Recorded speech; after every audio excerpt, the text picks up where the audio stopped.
আল্লাহু আকবার, আল্লাহু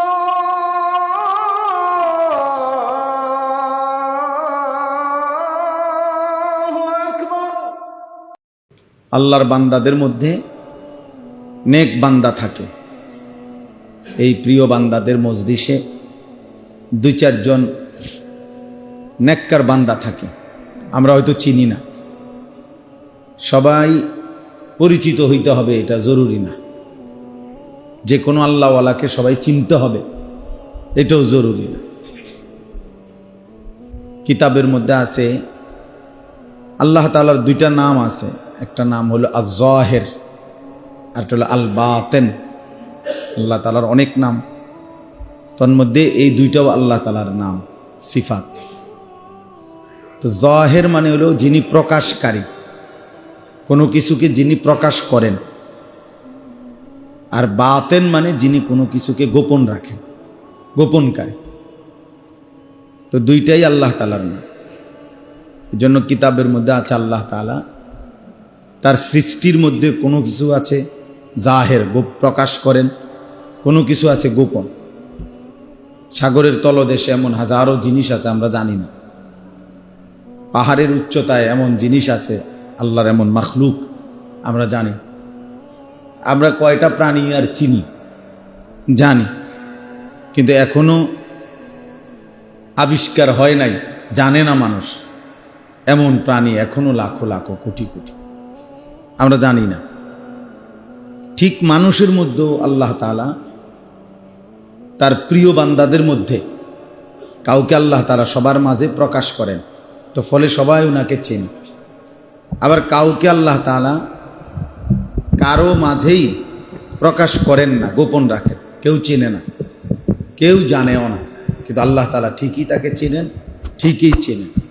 হাসরের ময়দানে সবাই টের পাবে যে ইনিও আল্লাহওয়ালা ছিলেন।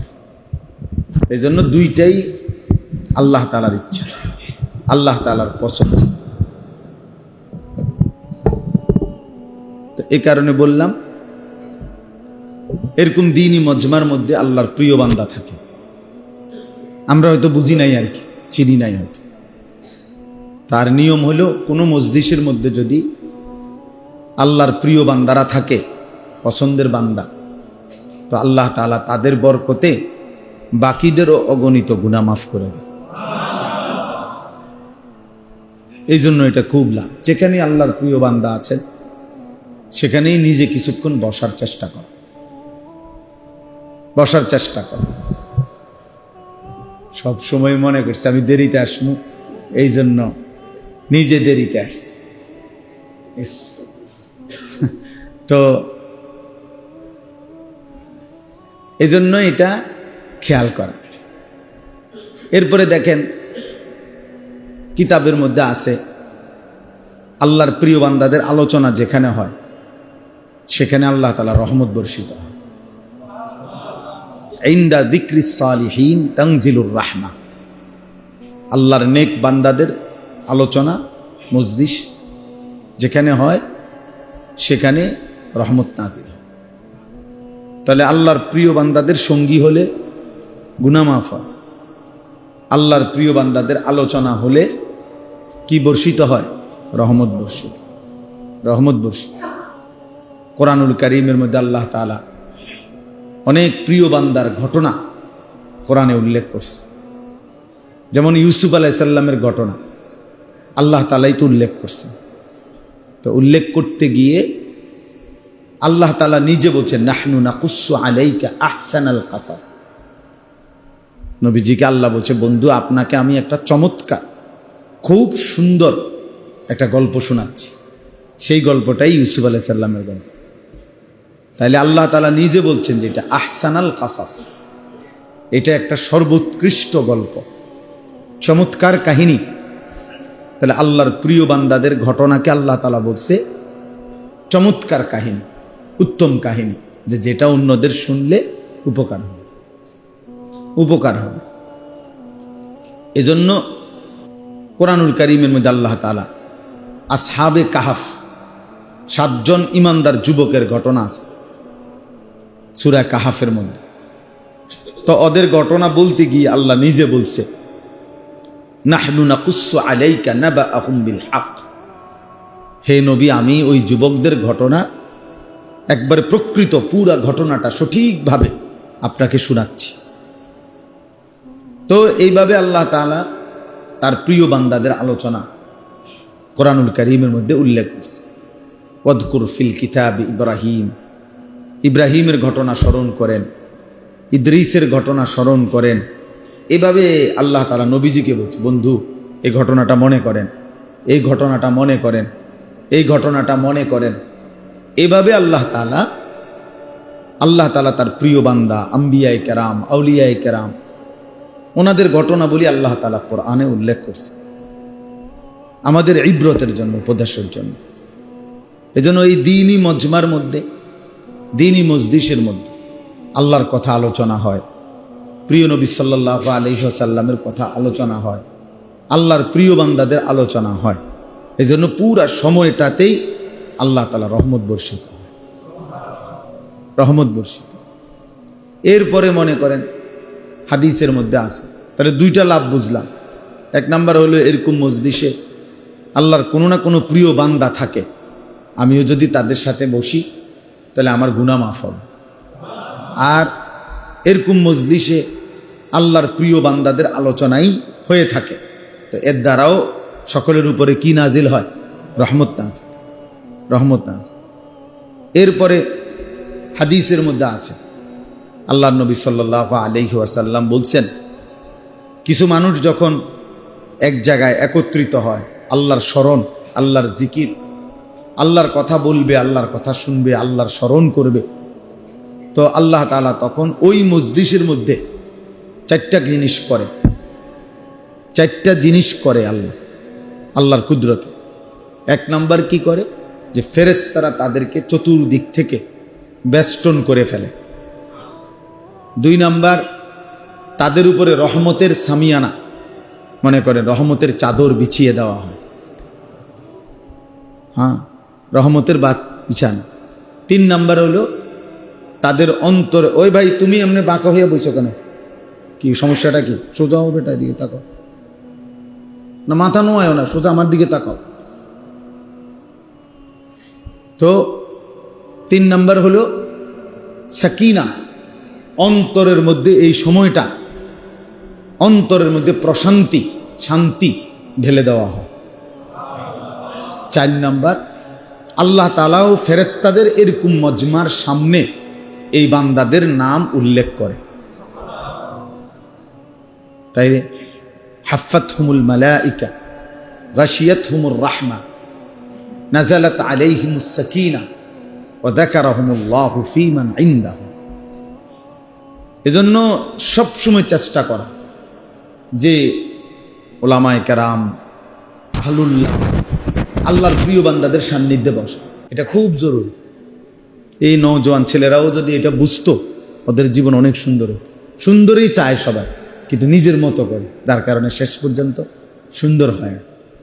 প্রত্যেকেই নিজেকে সুন্দরভাবেই পেশ করতে চায়, এই চুল আশ্রায়, ভালো একটা জামা কিনতে চেষ্টা করে, একটু ফিটফাট হইয়া চলতে চেষ্টা করে। তার মানে প্রত্যেকে চায় অন্যের কাছে আমাকে সুন্দর লাগুক, ভালো লাগুক। কিন্তু বদনসিব যখন নিজে নিজে সাজতে চায়, তখন আর সৌন্দর্যটা হয় না। তখন হয় কোনো কাফেরের অনুসরণ করে, নয়তো কোনো নাস্তিক মুরতাদের অনুসরণ করে, নয়তো কোনো ইহুদি খ্রিস্টানের অনুসরণ করে, নয়তো কোনো চরিত্রহীন লম্পট তাদের অনুসরণ করে। চুল রাখছে হয়তো যার মতো, ও চরিত্রহীন, ও লম্পট, ও জিনাকারী, বেবিচারী, তো তুমি তার মতো যে নিজের চুল, তাহলে এটা তো তার আসর তোমার উপরে পড়বে, তার আসর পড়বে। মানুষের উপরে নামের পর্যন্ত প্রভাব পড়ে। কোনো ব্যক্তি যদি সাহাবায়ে কেরামের নামে নাম রাখে, প্রিয় মানুষদের নামে নাম রাখে, ওই নামের একটা সূক্ষ্ম প্রভাব তার উপরে পড়ে, তাইলে আসর সাংঘাতিক হয়। কোনোখানে পায়খানা থাকলে ওখানের বাতাসে পর্যন্ত দুর্গন্ধ লাগে, কোনোখানে আতর থাকলে ওইখানকার বাতাসে পর্যন্ত সুঘ্রাণ লাগে। তাহলে আতর ওই বাতাসকে পর্যন্ত আসর করে। দুর্গন্ধ ওইখানকার বাতাসকে পর্যন্ত আসর করে, তাহলে মানুষকেও আসর করে। এই জন্য বাস্তবিক অর্থে প্রত্যেকেই চায় নিজেকে সুন্দরভাবে পেশ করতে, আমাকে সুন্দর দেখাক, মানুষের কাছে প্রিয় হোক। কিন্তু যখন নিজের মতো করে নিজের সুন্দর ঠিক করে, তখন আর সঠিকটা পায় না, মনের চাহিদার অনুসরণ করে, যার কারণে এক এক সময় এক এক রং ধরে, এক এক সময় এক এক সুরত ধরে, এক এক সময় এক এক জামা, এক এক সময় এক এক শার্ট, এক এক সময় এক এক গেঞ্জি, এক এক চুল, এক এক প্যান্ট, এক এক সময় এক এক রকম। ফলে আর সৌন্দর্য আর খুঁজে পায় না। কারণ কোরআনুল কারীমের মধ্যে কথা স্পষ্ট আছে, আল্লাহ তাআলা বলছে, যে ব্যক্তি মানুষ হয়েও যে নিজের মনের ইচ্ছা মতো চলে, মনের চাহিদা মতো চলে, আল্লাহ তাআলা তাকে বলছে সে কুকুর। সরাসরি কোরআন শরীফ আছে, ওয়াত্তাবাআ হাওয়াহু ফামাসালুহু কামাসালিল কালব। আল্লাহ বলছে যে তার মনের চাহিদার অনুসরণ করেছে, তার উদাহরণ, তার দৃষ্টান্ত কামাসালিল কালব, কুত্তার মতো, কুকুরের মতো। সরাসরি কোরআন শরীফের আয়াত। এজন্য ও আর কোনো স্থির কিছু পায় না। কুকুরের কোনো হালাল হারাম নাই, কুকুরের কোনো পাক নাফাক নাই, কুকুরের কোনো সুগন্ধ দুর্গন্ধ নাই। যা পায় তাই মুখ দেয়, যে কোনো উচ্ছিষ্টের মধ্যেই সে মুখ দেয়। আমি কিছুদিন আগে একটা ছোট্ট লেখার মধ্যে পড়ছিলাম যে প্রাণীর মধ্যে বাঘ সে এত আত্মমর্যাদাওয়ালা যে সে শিকার না পাইলে প্রয়োজনে না খাইয়া মরে যাবে, কিন্তু কোনো উচ্ছিষ্ট ফেলে দেওয়া কোনো জিনিস, ফেলে যাওয়া কোনো গোস্ত সে মুখে দেবে। এটা বাঘের স্বভাব।